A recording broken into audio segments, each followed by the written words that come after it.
Halo teman-teman, selamat datang lagi di podcast Gen Z Indonesia. Di podcast kali ini gue ngobrol dengan Vanessa May dan juga Matthew William Setiadi. Mereka berdua adalah teman gue ketika gue masih sekolah di Melbourne. Di podcast kali ini kita ngobrolin tentang organisasi charity yang mereka sedang run sekarang, jadi podcast ini lebih tentang what the charity organization is about, bagaimana organisasi ini mulai, bagaimana organisasi didirikan, dan juga isu yang mereka sedang fokuskan gitu sekarang. Kemarin organisasi ini didirikan untuk membantu keluarga-keluarga yang terdampak oleh pandemi global yang sekarang kita sedang hadapi sekarang, COVID-19. Sekarang mereka ingin menghadapi isu pasung-mempasung. Menurut gue ini penting untuk kita semua dengarkan karena isu pasung-mempasung ini sangat penting. And gue gak mau terlalu nahan lama di sini di bagian introduction ini. So without further ado, please enjoy this conversation.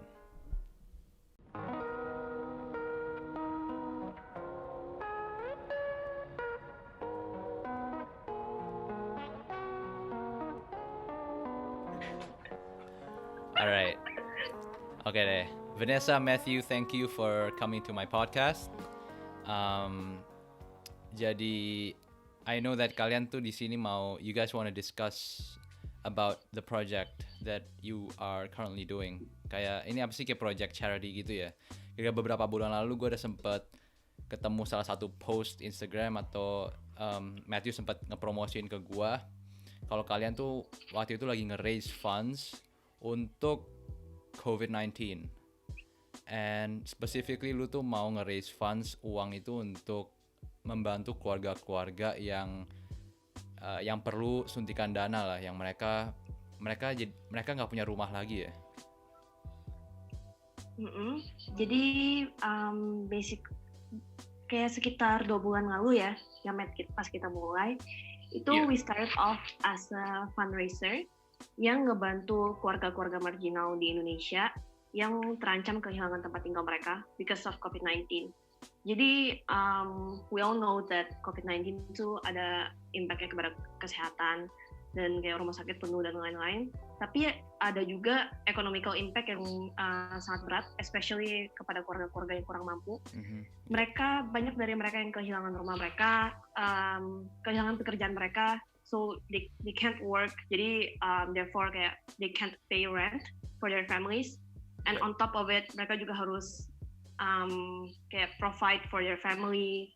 Dan biasa pekerjaan mereka tuh supir atau tukang parkir. Dan mereka tuh udah on the verge of diusir dari rumah mereka. So we were raising funds for that. Yeah, I can imagine orang-orang yang kayak lu bilang tadi, yang kerja kayak supir, kerja yang gajinya tuh mungkin nggak bisa terlalu mendukung kayak satu keluarga. Kalau mereka punya keluarga itu tuh sulit lah, apalagi dampak COVID-19 ini kayak gue nggak bisa, I can't imagine sih, gue nggak bisa imagine. And so salah satu ya impresi yang gue dapet pas gue ngelihat project ini tuh kayak that's really cool, tau nggak, what you guys are doing. And so maybe so that's basically it. Jadi project yang lu lagi lakukan sekarang ini tuh kayak a charity organization, organisasi untuk nge-raise funds for particular causes. Iya, itu untuk sementara, untuk yang dulu tuh ya kayak gitu. Tapi sekarang kita juga mikir fokus kita dulu tuh untuk ke corona ini, untuk ke COVID-19, untuk membantu orang-orang yang nggak bisa bayar rent ini. Tapi di balik itu pasti udah selesai semua, kita udah raise funds untuk itu, kita udah transfer dananya, mereka udah bisa dibantu, mereka udah dapat dananya juga. Kita mulai mikir what's next gitu. Dan kita merasa itu pertama our first strategic view itu untuk ngebantuin orang-orang corona ini. Tapi kita merasa bisa lebih daripada itu. Kita bisa bring value to the society gitu. Dan jadi kita ganti lagi strategic view kita. Untuk sekarang ini kita fokus untuk in the long termnya ya, untuk nge-bridge international residents. Untuk sementara ini itu Indonesia dulu, orang-orang Indonesia yang tinggal di luar negeri, especially Australia, untuk bisa ngebantu orang-orang ada charity organization di Indonesia. Oh jadi lu Contohnya kayak sort Sahabat of Anak gitu. ya sahabat anak itu tuh yang lu itu charity organization yang ada di project COVID-19 kemarin ya, Sahabat Anak itu. Yes, iya benar. Okay, so jadi yang off the streets ini lagi ngelakukan itu tuh lu lagi nge-bridge the gap kayak lu tadi bilang. Jadi orang-orang Indonesia yang lagi tinggal di Australia mau ngedonate ke cause isu-isu yang lagi ada di Indonesia sekarang, tapi mereka nggak bisa gitu gara-gara mereka lagi di Australia. Lu sebagai off the streets ini tuh lu yang sort of kayak oke, kalian bisa ngedonate ke kita and kita bakal nyalurin ke isu-isu yang ada di Indonesia gini. Itu jadi so that's basically it kan, in a nutshell kayak begitu ya. Iya, jadi kita tuh get this vision karena kayak kita kepikiran aja when we were students in Melbourne in Australia. Sometimes we see in the news, on the news kayak there are things happening in Indo gitu. Kayak misalnya kayak kemarin misalnya ada banjir dan juga kayak ada misalnya ada bencana-bencana atau kejadian apa di Indo. But then we want to help. Tapi kita nggak tahu mau donasi ke organisasi apa dan lewat apa. And we think that off the streets can be that bridge di mana kita tuh bisa kayak seseorang tuh bisa donate dimanapun mereka berada. But for now we focus on Australia. Dan kita tuh bakal nyambungin ke charity yang menurut off the streets itu tuh trusted gitu. Yang legit gitu, bukan yang aneh-aneh. Yang legit, iya. Oke. Dan ini ide siapa sih? How did it all started in the beginning? Kayak dari lu ya, Vanessa? Iya, pas awalnya sih dari gue. Jadi ceritanya itu gue baru kemarinan for good pas bulan Maret dari Melbourne. Pas gue pulang Indo, itu benar-benar kebetulan banget. Indo lockdown, terus Aussie juga lockdown. So, and kayak dampaknya COVID-19 itu makin kelihatan. And so I just think that I want to do something about it, you know.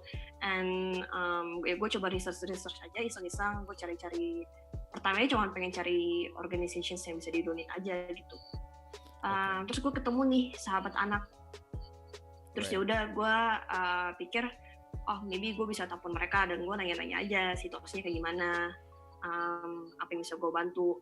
Dan jadi Sahabat Anak ini tuh mereka tuh organisasi yang basically mission mereka itu untuk ngebantu anak-anak yang tinggal di jalanan. Kan kadang kita sering yang ngeliat kalau misalnya nyetir ada anak-anak di jalanan minta-minta atau kayak main-main aja. Jadi mission mereka itu untuk supaya anak-anak ini tuh punya tempat tinggal gitu. Dan juga ada makanan yang cukup. Iya, dan ini pertama kali lu involved in any kind of kayak charities gitu. Ini pertama kali lu kayak sebelumnya lu nggak pernah ngelakuin ini? Kayak start a fundraiser atau pas gue di Aussie, gue pernah jadi sponsor anak ya, yang namanya Compassion Australia. Pernah denger gak? No, but kayak belum ya. Tapi it's like kayak keren juga, kayak lu tuh tiba-tiba bisa ada inisiatif kayak lu ngelihat kayak there's this problem di Indonesia dan lu tiba-tiba berinisiatif kayak lu langsung nelfon kayak Sahabat Anak kayak maybe kayak we can kayak kita bisa kolaborasi and mungkin kita bisa bantu nge-raise funds dari Australia dan ngebantu ke COVID-19 masalah yang tadi lu bilang yang keluarga-keluarga di Indonesia ini yang terdampak sama COVID-19. And itu inisiatifnya kayak lu kayak langsung aja kayak you know what, gue bakal langsung take action, I'm gonna do this gitu. Pertama gue telepon dulu mereka dan ternyata yang diangkat teleponnya tuh foundernya Sahabat Anak, and she's really nice, namanya Kadian kan, and she tells me that kayak okay, sekarang kita lagi ada masalah nih, kita kurang, itu juga karena gue yang nanya, btw bukan dia yang kayak bilang tolongin dong kayak gitu. Cuman kayak basically pokoknya dia tuh cuman bilang banyak yang kehilangan rumah keluarga ini, and then I said okay, maybe kayak I can help raise funds and something like that gitu kan. Terus ya that's how kayak I got the idea from for Off the Streets. Yeah, alright. Setelah lu ngelakuin itu, lu mulai is that how you kayak lu mulai nyari orang gitu untuk ngikut lu dalam project ini, dan di sana lu ketemu Matthew, dan waktu itu lu sempet si Becky juga sempet join project lu ini, atau itu gimana ceritanya? Si Matthew bisa ikut, Becky bisa ikut gitu. Jadi sebenarnya gue udah teman baik sama si Matthew, dan gue juga sudah teman baik sama si Becky. Terus habis gue telepon sahabat anak ini, gue cerita aja gitu loh di Instastory gue bilang, gue cerita aja tentang sahabat anak di Instastory close friends gue. Oh, ada ini organisasi namanya sahabat anak, mereka butuh banget ada keluarga-keluarga yang mau kehilangan rumah mereka, apalagi lagi COVID kayak gini. Kalau misalnya mereka kehilangan rumah, berarti mereka lebih bisa kena COVID, apalagi tinggal di jalanan kan. Dan spreadnya makin cepat gitu loh. Jadi kayak, I mean it's all related. Terus ya gue cuma tanya aja, ada nggak mungkin yang mau ngebantuin gitu kan di story gue. Terus Matthew dan Becky dengan berbaik hatinya mereka bilang kayak mereka mau get involved gitu kan. Okay. Terus which is a good thing because kayak kita udah know each other juga from church, dan juga kita went to the same school kan. Right. And I was excited and kayak grateful gitu loh mereka mau join kayak this cause, and that's how the team was formed. And Matthew sendiri, kenapa, apa yang ngebuat lu pengen ikut project ini ya, Bang? Pertama kali sih emang gue tuh emang pengen suka untuk involve ke volunteering, charity organization seperti itu. Kayak dulu itu sebelumnya mungkin kalian pernah dengar, kayak nggak gitu terkenal deh, ada namanya Avalon project. Itu dia pas itu kerja sama gereja kita MPC untuk ngebantuin orang-orang yang ada di shelter gitulah, untuk ngebuatin mereka makanan, terus ngasih mereka baju dan so on gitu. Ya gue pertama itu dimana interest gue untuk ngebantu-bantu ya ikut dalam volunteering itu mulai. Nah terus pas gue lihat si Vanessa lagi nyari orang seperti itu, terus gue mikir actually gue bisa ikut lagi gitu, karena sekarang gue juga lagi nyari kerja dan cuma belajar CFA gitu, jadi I mean nggak terlalu banyak komitmen gitu. Jadi dan gue juga merasa itu bisa ngebantu orang, bring value. Okay. Jadi makanya gue ikut si Vanessa. Itu udah menarik sih. Pertama kita lumayan kayak susah juga ya, Van. Kayak bingung-bingung juga gimana mulainya. Soalnya pertama kali kita kayak mungkin kalian bisa cerita dikit kayak gitu. Ya mungkin kalian bisa cerita dikit kayak pengalaman kalian pas kayak Off the Streets ini baru mulai. Kayak gue tahu kalian ini juga secara relatif kayak lumayan baru juga kan Off the Streets ini. Tapi hari-hari awalnya pas lu udah ngelewatin fundraiser pertama lu kan. Itu pengalaman lu kayak gimana emang? And maybe kayak hal-hal yang lu udah pelajarin dari pengalaman itu. Well, oke, untuk gue sangat jujur, I mean, we all know that it's really hard to start something. Jadi the process was just like, okay, gue telepon sahabat anak, gue mau bantuin, terus langsung Off the Streets mulai. I mean, but kayak I think my lack of confidence tentang kayak ini bisa nggak ya, kayak kita bisa nggak ya raise funds yang cukup untuk keluarga-keluarga ini, karena satu keluarga itu butuh sekitar 500.000 sampai 1 juta ya untuk bayaran mereka untuk per bulannya. 500.000 sampai 1 juta per bulan rent. Per bulan. Untuk ya, satu tapi keluarga. Semuanya kayak beda-beda. Ada yang 500.000, ada yang 700.000, kayak pokoknya berkisar sekitar dari 500.000 ke 1 juta lah. Gitu kan. Nah, cuman kita kan pengen ngebantuinnya tuh kalau bisa sampai they can stand up on their feet again, sampai at least lockdown selesai mereka bisa dapat kerja lagi, bisa kembali kerja dan bisa keep their homes. Dan I had my doubts there gitu loh. Saya I never kayak started a fundraiser before, gue nggak pernah kayak I never done this before, so I had a lot of doubts there. But then kayak once we formed the team and then once we started the GoFundMe page and kita bisa page going, I think it gets so much easier from there on karena gue juga dapet support juga kan. So I think it gets easier from there. Cuman mungkin untuk Matthew poin ininya beda lagi. Oh ya, Matthew ada cerita apa ya bang? Ya kita punya similarities dan differences juga lah.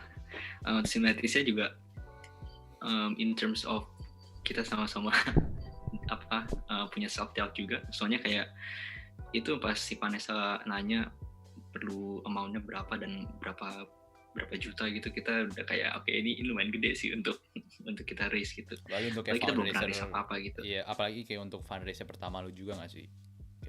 Iya, terus juga terus juga the fact that kita yang amount yang kita kira gede, terus kalau misalnya kita ngecek di Sahabat Anak yang dimana itu organisasi udah lebih established gitu, mereka maunya tuh sekali fundraising itu bisa ratusan juta gitu. Kita ngerasa kayak ini kita mereka udah 20 apa tahun sih gitu.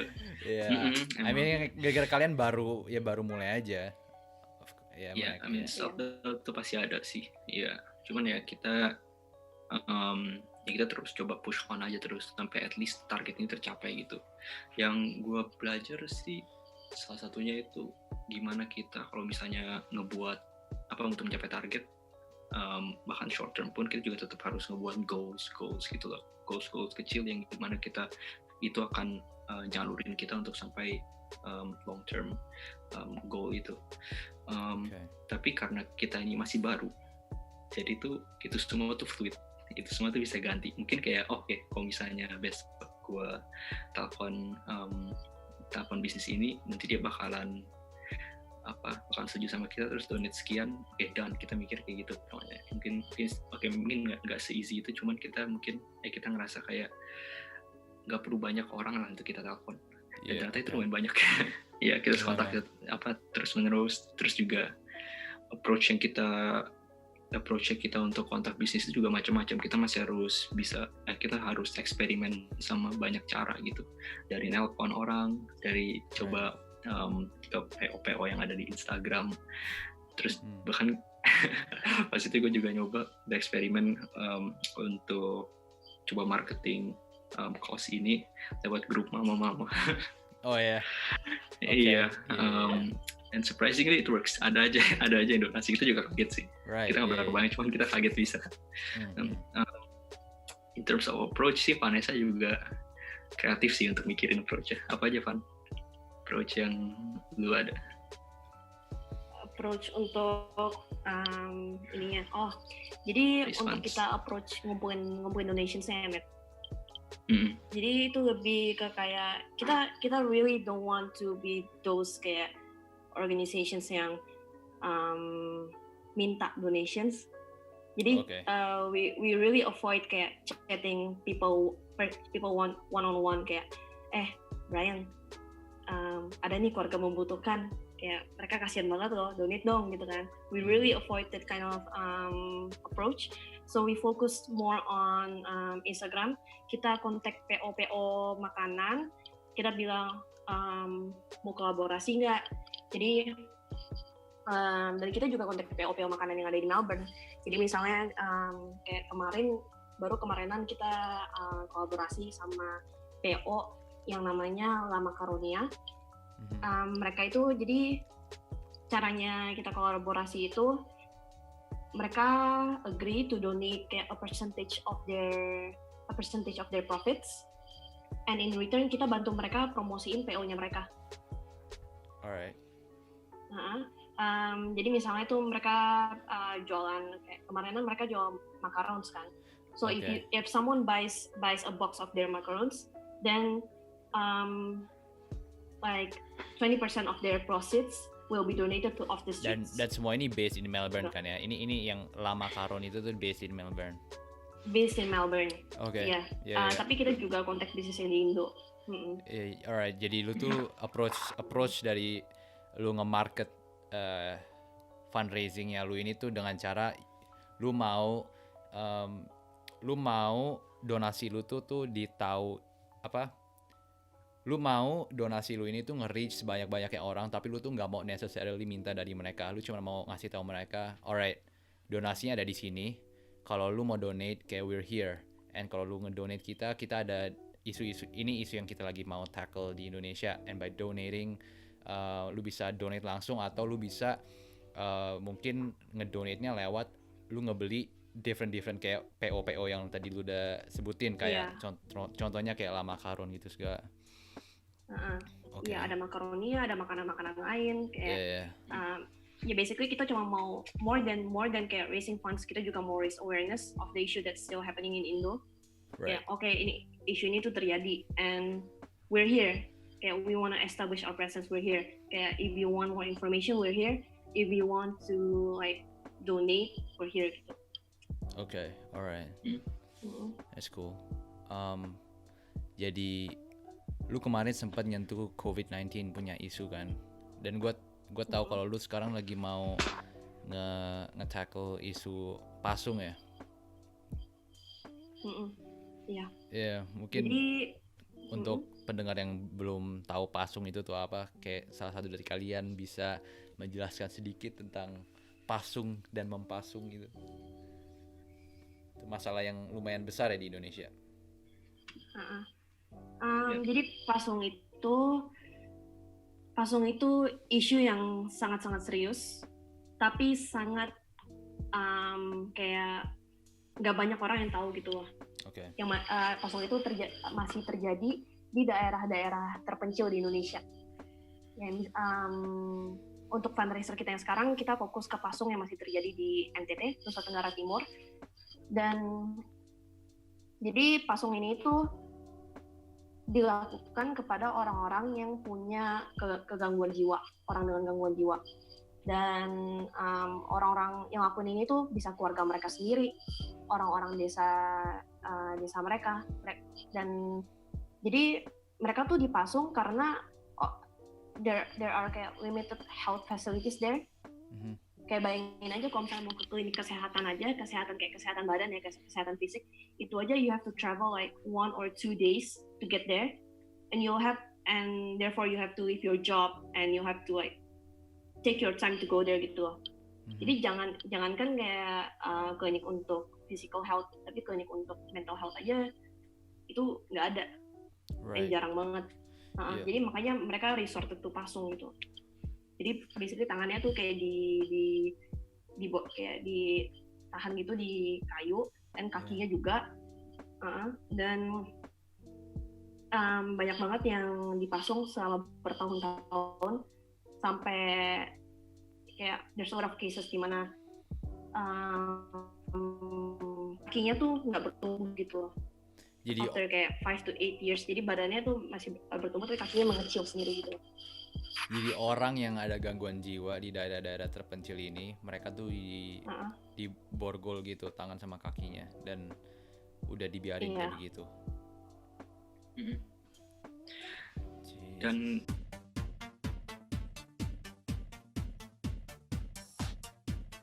di daerah-daerah terpencil ini, lu tadi bilang kalau orang-orang yang ada gangguan jiwa ini mereka di kayak sort of di borgol gitu tangan sama kakinya gitu, dan kayak dibiarin gitu atau gimana?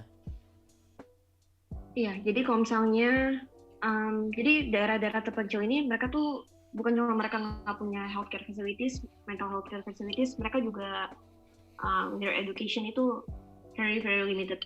So they don't know what to do pas kalau misalnya mereka encounter orang dengan gangguan jiwa. So what they do is that unfortunately mereka pasung orang dengan kegangguan jiwa ini kayak semacam kayak borgol tapi pakai kayu. Pakai kayu ini imagine kayak. Dan lu bilang kakinya tuh bisa sampai mengecil saking lamanya di borgol, kayak dipasung gitu. Iya, kakinya tuh kayak kakinya tuh basically di restrain kayak gini gitu loh. Oh Jesus. So kayak so it's really tight, sampai mereka tuh ditaruh mereka dipasung beda-beda. Ada yang dipasung di rumah mereka sendiri, kayak di atapnya. Ada yang dipasung di tengah-tengah kota. Ada yang dipasung di kandang. Yang benar-benar kayak, jadi itu kandangnya juga kandang yang tertutup, kayak kayu gitu. and you can only look there's someone inside when you peek ke dalam gitu. Dan keluarga-keluarga dari orang-orang yang dipasung ini gimana? Lu tahu nggak? Well, malah keluarganya yang decide untuk ngepasung. Gara-gara itu yang menurut mereka benar gitu ya? Because yeah. Itu yang because they don't, maksudnya mereka bukan jahat, mereka nggak tahu mau ngapain lagi. Nggak ada healthcare facilities, mereka nggak ada uangnya, mereka nggak. That's how they know it. Menurut And mereka the worst memasung thing itu is tuh kayak satu hal yang benar gitu ya. Justru menurut mereka itu benar gitu. Suatu hal yang benar. Iya. Itu the best for their family untuk nge-protect the rest of the family. I think something like that. Soalnya kayak ada juga yang mungkin ada juga yang keluarganya nggak setuju, tapi the villagers, orang-orang yang di desa mereka pikir, oh orang ini tuh ada gangguan jiwa, orang ini harus dipasung. Jadi itu kalau yang untuk yang cases yang seperti ini, mereka dipasung di tengah-tengah desanya, dan mereka tuh untuk ngelepasin orang-orang yang dipasung ini, yang dipasung tangan dan kakinya, mereka tuh harus minta izin sama RT, dan setelah misalnya udah dapat izin dari RT-nya, harus minta izin ke RW-nya lagi. So it's kayak everyone knows, but then kayak even you need kayak to have the authorities permission to release them. So it's a really serious issue, dan bukan cuma di Nusa Tenggara Timur, tapi di banyak daerah di Indonesia. Yeah. Alright. Dan lebih parahnya lagi itu kayak orang-orang di Pasung ini, mereka tuh makan, buang air besar, tidur, semua tuh di tempat yang sama gitu. Jadi in terms of hygiene itu juga nggak baik, makanya physical mereka juga nggak gitu berkembang. Sama mungkin udah mereka punya mental illness, ditambah lagi karena keadaan seperti itu, situation yang mereka tinggal seperti itu, environmentnya, mereka juga punya physical deficit gitu. Terus juga tadi build up on karena kalau misalnya mereka mau dilepasin, kita harus minta izin sama macam-macam pihak gitu. Itu muncul stigma negatif gitu. Orang-orang tahu bahwa ini orang pernah dipasung dan terasosiasikan oleh hal-hal negatif kayak, oh ini orang berarti pernah sakit jiwa atau hal-hal seperti itu gitu. Jadi di society juga nggak diterima baik gitu. Ya, jadi di society nggak diterima baik. Oh ya, ini orang udah pernah dipasung, itu tuh udah mereka udah ada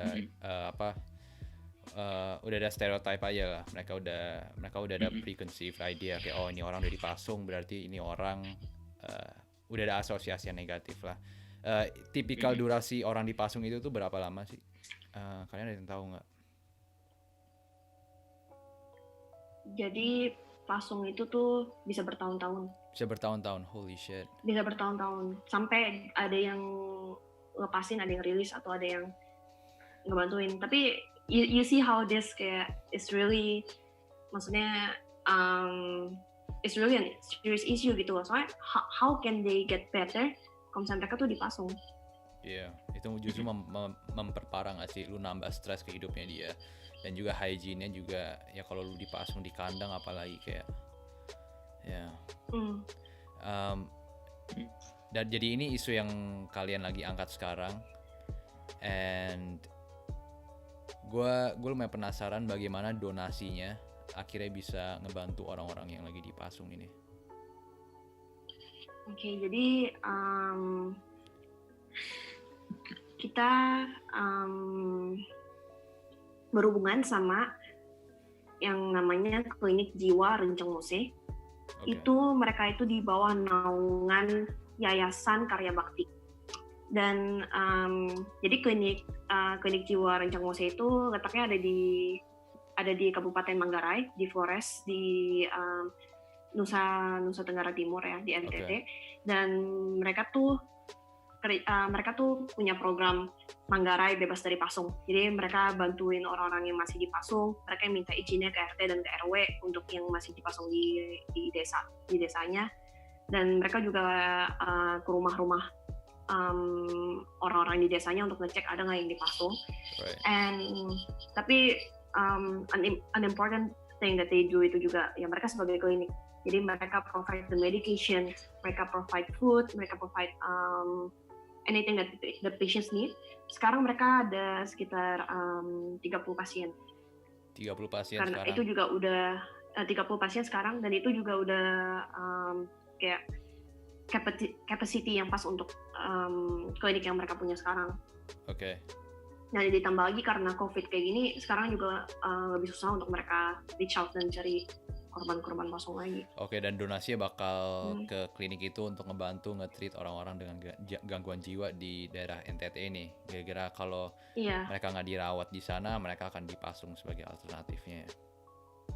Iya, dan kita Off the Streets itu punya asosiasi langsung sama klinik ini. Kita langsung kontak langsung sama direkturnya, sama dokter yang ada di klinik jiwa Rancang Mose. Iya, jadi all funds kita langsung beneran langsung ke sana. Iya, all funds langsung ke sana. Dan itu satu gue sempat mention sebelumnya, gue pernah ngomong sama kalian kayak ini satu stigma yang ada di culture kita, di society kita adalah kalau kita donate, kebanyakan dari funds yang kita donate bukannya ke isunya, malah ke organisasi charity-nya kan, untuk kayak operational cost, untuk nge-support, untuk ngebantu organisasinya tetap running gitu. Dan jadi mereka pikir kayak well, what's the point of donating kalau begitu.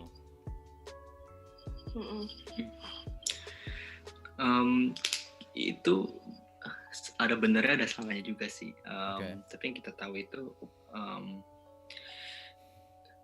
mereka ini orang-orang yang let's say kerja yang Rancang Mose ini, mereka tuh udah tahu apa yang mereka lakukan. Soalnya mereka udah bekerja di sana cukup lama. Jadi kalau misalnya let's say kita itu langsung terjun ke lapangan gitu, kita tidak punya experience sama knowledge yang dibutuhkan untuk bisa membantu orang-orang ini. Jadi klinik-klinik kayak contohnya Rancang Mose atau organisasi charity lainnya yang udah lama established, mereka itu lebih efektif dan efisien dalam mengalokasikan dana. Walaupun sebenarnya ya banyak dari dana itu masuk ke operasional mereka, tapi itu dibutuhkan untuk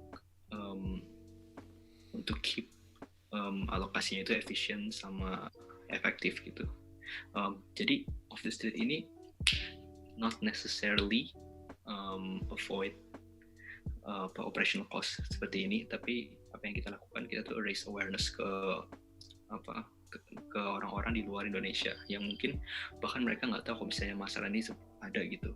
Nah, tambah lagi kita juga nggak juga bisa terima dana kalau misalnya mereka mau, orang-orang di luar ini mau raise funds untuk charity Indonesia ini kayak Rancang Mose gitu.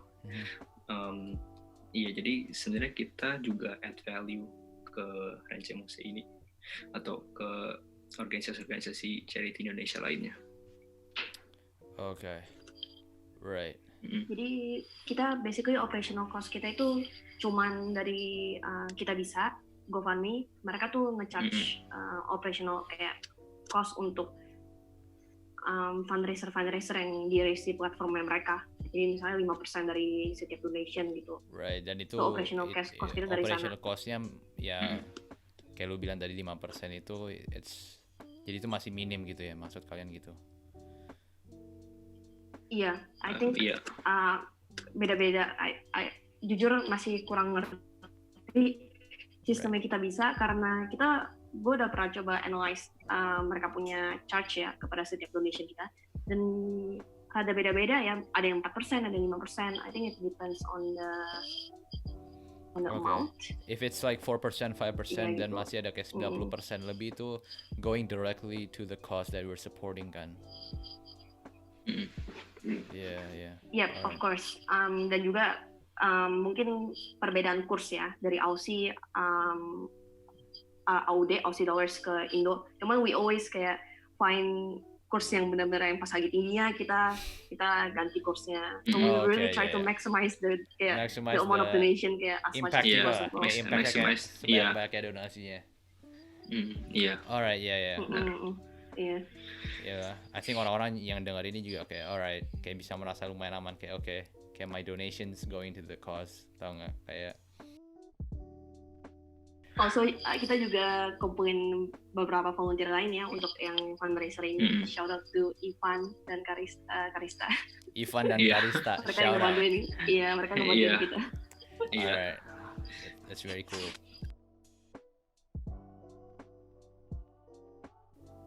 So ada satu stigma lagi kan di society tentang the amount of donation. Kayak orang-orang mungkin pikir oh gue nggak punya duit sebanyak ini, jadi gue tuh kayak gue donasi juga nggak ada impactnya sama sekali. Dan gue tahu sebenarnya itu tuh sebenarnya nggak, it's not entirely true, gara-gara any donation would actually help gitu kan. Iya, jadi bener yang tadi lo bilang, there's this kayak stigma that people think that kalau misalnya gue donate cuman segini, kalau di GoFundMe atau kita bisa kan amount donationnya kelihatan ya, misalnya donate $10, $20, $30, kayak orang lain bisa lihat gitu. Although you can donate anonymously of course, cuman kadang orang mikir, aduh gue cuma bisa donate $5 nih, gak usah donate deh gitu kan. Kayak nanti aja kalau misalnya gue udah kaya baru gue donate. Kayak I think that I think that kayak stigma seperti itu tuh rada it's a misconception, because whatever amount you donate would really help the cause gitu. I think the amount you donate matters less than the fact that you did donate. Okay. Does it make sense? Jadi lebih like the fact that you donate is more significant, itu lebih signifikan dibandingkan jumlah uang yang lu donate. Jadi jumlah apapun itu sebenarnya it will make a difference untuk orang-orang ini. Yeah, because it shows that you care about the cause and you want to make a change, no matter how small, no matter how big it is gitu. It's just like kita sebagai Off the Streets, when we first started, kita punya target untuk mencapai 10 juta ya, yaitu untuk ngebantu paling sedikit 10 keluarga. And the problems that we encountered itu yang pertama-tama itu kita sebagai tim juga kita punya sedikit keraguan ya, bisa nggak ya, apalagi kita baru mulai, bisa nggak ya kita sampai 10 juta untuk membantu 10 keluarga ini. And sometimes kayak personally for me juga kayak gue kepikiran terus gitu loh, kayak aduh gimana ya supaya bisa kayak nyampe segitu, gimana ya bisa sampai segitu. But then I realized gitu, actually amount berapapun yang kita raise, it's already a win. So it's kayak the mau kita raise kayak nggak sampai 10 juta, kita raise kayak misalnya even if kita cuma raise 2 juta, we still raise money. So it's still whatever amount it is, it's still more than zero. Yeah. So I think kayak pas kita fokus more on what we can do for the cause, besides other than kayak amountnya doang, I think itu tuh lebih bikin kita tuh lebih gimana, lebih content gitu loh. Lebih content. And that matters more. Right. Iya. Terus juga kalau misalnya let's say kita merasa mungkin $5 itu terlalu kecil untuk kita gitu.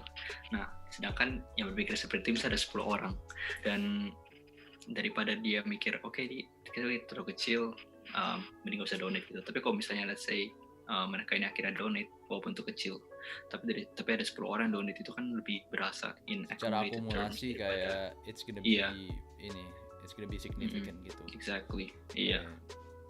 Okay. And kayak apa ya, dengan melupakan kayak stigma itu dan actually donating, kayak nge-fokus ke act of donating dibandingkan jumlah uangnya itu. Dan kayak tadi Matthew bilang, kalau udah cukup gitu kayak ada 10 orang atau 20 orang yang berpikir kayak begitu, kalau I'm just gonna donate, kayak doesn't matter kayak how much I donate, yang penting I'm gonna make a minuscule impact. Tapi kalau lu kumpulin semua impact kecil itu, it's gonna turn into something significant. Itu menjadi sesuatu yang signifikan gitu, dan untuk orang-orang yang dibantu, it's gonna be a huge help. Tahu, ini bantuan yang sangat besar gitu akhirnya untuk mereka. Iya benar. And also kayak kalau gue boleh tambahin lagi, contributions itu bukan cuman amount you donate dan bukan cuman tentang uang gitu loh. We're really thankful untuk teman-teman kita yang bantu kita share about the cause di Instastory mereka, di Instapost mereka. Because kayak even if kayak it doesn't have to reach thousands of people, kayak just reaching the right people yang peduli tentang cause ini, itu udah really impactful gitu loh. So contributions itu banyak formnya ya. Okay, yeah. Yeah. Right, kayak raising that awareness itu juga satu form, itu satu bentuk support dari orang-orang gitu kan untuk ngebantu isu ini. Yeah, for sure. Iya. Alright. Iya. Jadi ini pasung berikutnya yang sekarang kalian lagi fokusin, dan kalian setelah isu pasung ini udah kalian raise funds for, setelah ini ada proyek-proyek lain yang mungkin kalian lagi ngeliat juga, tapi kalian belum bener-bener, kalian lagi masih fokus banget ya ke isu pasung ini, jadi kalian belum ngeliat ke isu-isu selanjutnya atau? Iya, untuk sebentar ya. Sekarang one of this gimana men? Kenapa? Enggak apaan. Gimana? Jadi masih belum jadi ini ya, masih of the stress itu sekarang masih fokus ke ini apa, ke pasung ini dulu. Iya, jadi sekarang kita masih fokus ke pasung. Cuman of the stress itu sekarang kita mau our strategic view itu untuk supaya kita bisa menjadi bridge, kayak bridge yang tadi kan, yang bridge orang-orang Indonesia dimanapun mereka berada ke yayasan-yayasan di Indonesia. Jadi kita bisa, untuk bulan ini kita fokus our theme on kemanusiaan gitu. Oh, oke. Right. And that's how kita fokus ke kita punya course itu kemanusiaan, makanya kita fokus ke pasung, and kita bakal ngebantuin sampai benar-benar bukan cuma sebulan ya, sampai kita bisa at least ngebantu mereka lah, we can make a change. Baru mungkin nanti kita bisa fokus ke tema lain, mungkin edukasi atau apa lagi kan, edukasi, terus mungkin environment, terus ya masih banyak lainnya sih. Right. Cuman for now kita fokus ke ini dulu, dan we may run this for like a month, 2 months, kayak it depends on, kayak nanti kita tetap stay in touch sama klinik jiwa Rancang Mosenya, and then ya begitu, mungkin kita habis itu we kayak take a break first in the middle, mungkin berapa sebulan, 2 bulan, berapa bulan, until we start the next fundraiser again. Soalnya kita nggak mau cuma mulai fundraiser just for the sake of it gitu. We want to really kayak our aim is to really help people gitu, untuk really make a change, really help organizations. Oh, okay. Jadi gitu. Well, it seems like kayak apa yang kalian lagi ngelakukan sekarang is very noble, very inspiring ke orang-orang, cause kalian benar-benar, I mean, you guys are still pretty young, relatively lah, kayak masih muda lah kalian masih ini, but kalian memiliki inisiatif dan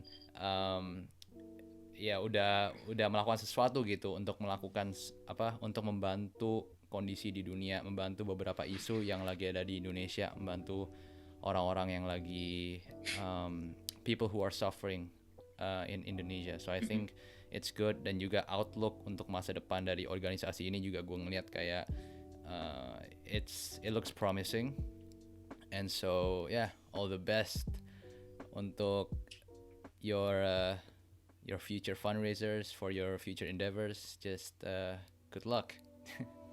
Thank you. Thank you. We'll be supporting, and kalau pendengar-pendengar ini juga, I am sure they'll be supporting your cause. So, all right, thank you very much for being here, Vanessa and Matthew. Thank you for having us. All right. Thank you, Bray. Cool. All right, gue bakal